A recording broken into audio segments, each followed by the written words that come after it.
Hey listeners, this is Jay Mohr, and I would love it if you put your name on it. Put your name on it by buying a ticket to come see me do stand-up comedy with the mighty, mighty Tom Segura, September 15th, Phoenix, Arizona at Stand Up Live. For details, go to standuplive.com. That's me and Tom Segura at Stand Up Live in Phoenix, Arizona. We would love to see you guys there. September 15th, Phoenix, Arizona at Stand Up Live. Also, Cleveland, we're C-Town. Where you at? September 23rd, C-Town. Come and make your voices be heard. Also, Pittsburgh, where you at? Friday, September 30th. We'll see you there. Thank you. Hey, Boston. Jay and Silent Bob are coming to raid your fridge, smoke your weed, and make you laugh hysterically while they do it. How do you like them apples? Friday, October 7th at the Wilbur Theater. Catch Jay and Silent Bob Get Old. Grab your tickets now by clicking on the link at csmod.com. So, you're saying, yo, sir dude, I love sir, and I want to show the world. Wear your sir love with our official t-shirts, biatch. Fishies have no eyes. Let us fuck. Jay and Silent Bob Get Old. The Garmy. There's also posters, action figures. There's so many to choose from. Grab your smerch at smodcast.com. Scroll down and click on Smerchandise. Catch live video clips of Jay and Silent Bob Get Old and Hollywood Babylon on the Kevin Smith blog for the Huffington Post. huff.to/Kevin Smith blog. That's huff.to/Kevin Smith blog.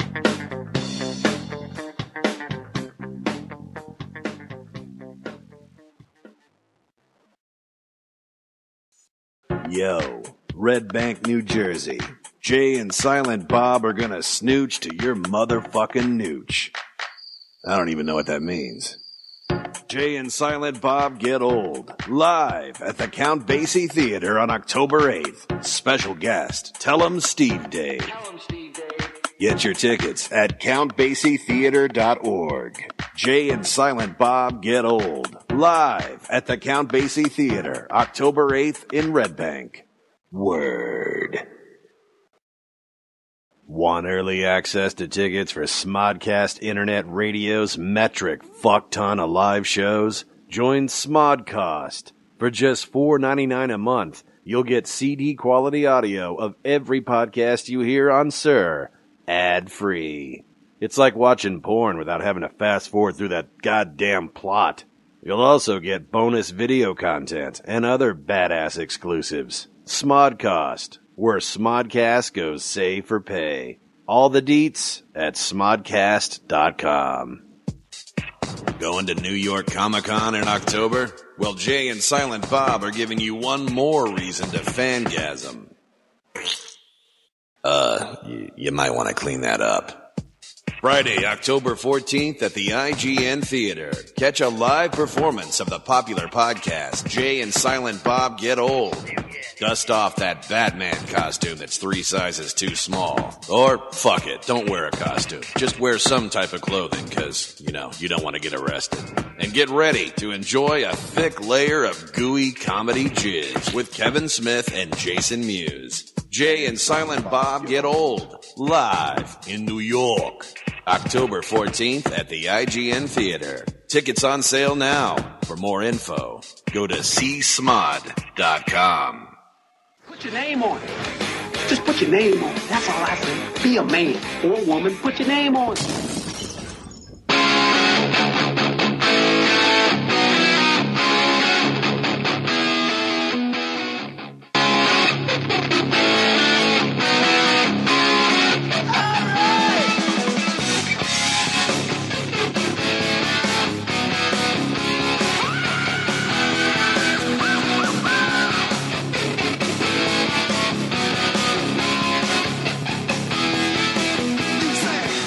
I live in the country. Keith Richards is my neighbor. I see him in the market with his old man. But they only buy one thing at a time. They'll be standing in line for grapes.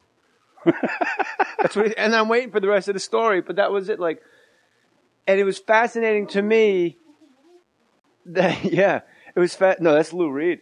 It was fascinating to me that Walken found a guy as fascinating as we all find Walken. Like, he thought Keith Richards was like from another fucking planet. Well, Walken's idols are Muhammad Ali and Keith Richards. I think I can speak for him and say that. Is that really true? Yeah. No dancers? No Baryshnikovs? No Fossies? Not that I know of, no. Have you ever danced? I fall down a lot. But you grew up, I was looking at your wiki page, and I didn't know that your whole life, like I have all these like questions that I was going to ask you, like if we were just hanging out driving in a car, like what was your first job? You were like 5. I did my first play at 4.5.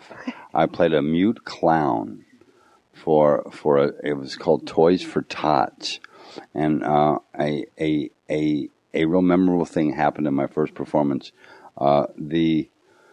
The toy box, that we all run and we jump in at the end of Act 1, the lights go out, was a downstage left. Well, we get into the theater, and we only had one rehearsal in the theater. It was at the Lenox Square Auditorium in Buckhead, Atlanta. And we moved for some reason, I don't know why exactly, but the toy box got moved from downstage left to downstage right. Well, being a kid of 4.5 and being a creature of habit, the lights start to fade, and I run downstage left, and there was no toy box, and I hit the floor on the other side of the stage, ba-bang, and all lights were out, and you hear, and they take me backstage, and they ice my face, intermission, and that was my stage debut. So it seems like it's almost like a theme to your life. Did I get hurt? that you trust the toy box is there and you leap anyway. Yeah, dig it. And even if you miss the toy box, like Nick said, you get back up, you ice your face, and you get back out there. Yeah, I came back out for Act 2 with a black eye. Yeah. Now, whose idea was it were you supposed to play a midget clown, or was it implied that you were a child clown? No, I was a toy. Oh, a mute. I was a toy clown who didn't speak. We were toys that came alive when the grown-ups were not around. This is either super entertaining or super creepy, depending on how you look at it. Depending on how you like it. Well, if it were anything but children playing, the toys, it would be creepy. But it's children playing. And there were grown-ups in the play. No, it was a child cast. Oh, okay. And your dad ran this theater? Walter. His name was Walter Roberts, and so the story goes. He was the youngest writer hired out of Tulane University to write on for the U.S. Steel Hour, and the man who hired him to write for the U.S. Steel Hour was blacklisted later. So U.S. Steel Hour? Yeah, it was like a comedy program. It was live TV from Tulane. Go Tide. No, that's where my dad went to school, but the show I believe was in New York. Okay, but Dad wrote in New Orleans. And how old was he to be the youngest guy? I don't know. I guess he was like 25, 4. 6, 7, something like that. 4. Yeah, 4. He was a mime clown writer. Yeah. For the U.S. Steel Hour. So when he got blacklisted, he became an angry young man apparently, and I grew up running guns to Cuba. My earliest memory are on a boat in Cuba, and I remember seeing a very attractive little girl and her mother selling shells, and I run up to my dad, and we were docked in Havana, I guess, and I run up to my dad, and I say, I need some change. I want to buy myself into this little girl's heart, I need some change. Attaboy. So he gives me change. I run back, and I bought a shell, and I told her how beautiful she was, and she looked at me like I was an idiot. And I felt really bad. And I'm back. I told my father, well, I told her she was beautiful. And she looked at me like I was an idiot. And Dad explained, well, she doesn't speak English. She didn't understand you. Oh, thank God. So it was saved. Unrequited love was saved. It was all okay. I think That's a precious story. I think it is a precious story, but what got glossed over is as a child you were running guns to Cuba. Right. I mean, that's the part of the story, like you go, well, I was running guns to Cuba. I was a child, like, whoa. I think I was part of the front. It was supposedly a charter service. You were the candy in the front of the store when they sell blow out the back of the Apparently store in I Crown was. Heights, Brooklyn. I don't know this is a fact, but apparently so. Yeah. So your dad, was it your father that? So anyway, he saved up a nest egg from running guns, and then he moved back to his hometown, which was Atlanta, Georgia, and he opened up a young people's acting school called the Actors and the Writers Workshop, funded by the Martin Luther King Foundation. And we patterned ourselves after Joe Papp in New York. We had a showmobile, and we toured the underprivileged areas all week. And then on the weekends, we had theater in the park, our Central Park, which is called Piedmont Park. And we had a permanent stage there. And I grew up doing 8 to 12 plays every year of my life from the time I was 5 years old. And, yeah. I don't want to keep going back to it, and if you don't, we can stop. But when you were a child, did you know that guns were being run to Cuba? Were you aware? Please. I had no idea what the hell was going on. He was a pretty girl with shells. That's what he knew. Yeah. Do you think the pretty girl with shells, she had shells probably in her home. For the shells. I'm going to make every slip work. Do you think the pretty girl with shells would have spoken to you had she known that you played a mime clown?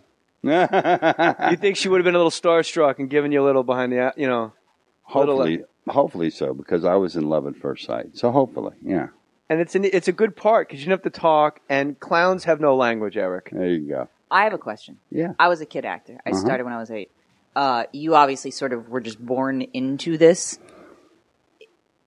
Did you ever want to be anything else?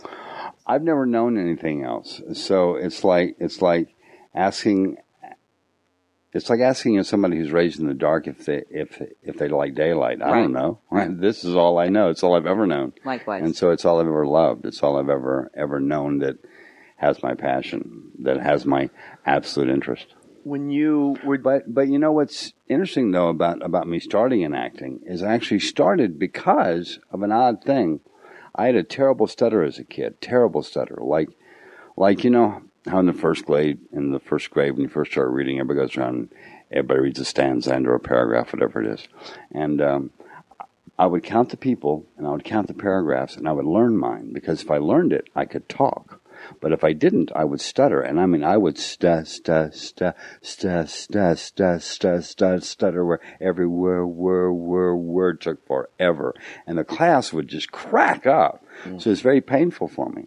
But I would always count the people, and I would learn my paragraph. And invariably, some idiot would make a mistake and get skipped. So it was, so you'd be screwed, all your hard work and preparation. So about half the time I was screwed, but about half the time I was Mr. Perfect. So first grade, is it safe to say that was really your first acting? Well, that's when my father realized that when I learned stuff, I could talk, and I felt free. So he started me in acting. And he started me slow, playing a mute clown at first. It was safe, and then I graduated all the way up to my first Shakespearean play I did at 8 years old. I was very. Which one? I played Festy of Twelfth Night 4 times, and the first time I played him I was 8, and. You don't hear about many 8-year-old knights. I think this is badass. Well, Festy mostly wasn't 8-year-olds a knight. are playing with Playmobil knights. He was a jester, Festy. He was a clown theme. There I you go. was a page in Romeo and Juliet. So. You know what I was doing at 8? I don't know what I was doing. I think I was hiding in hampers. Probably digging somewhere. I was digging in dirt and eating worms, and you guys are doing Shakespeare. What I find fascinating about you is I don't think you've sent me a few emails over the years where you've just been writing, and I don't think anybody, obviously Eliza knows, what a beautiful, and I hate to let the cat out of the bag, what a beautiful writer you are. Get your hand off my leg, Jay. Well, you have two. I didn't think you were using both at the same time. You really are like, you're a beautiful writer.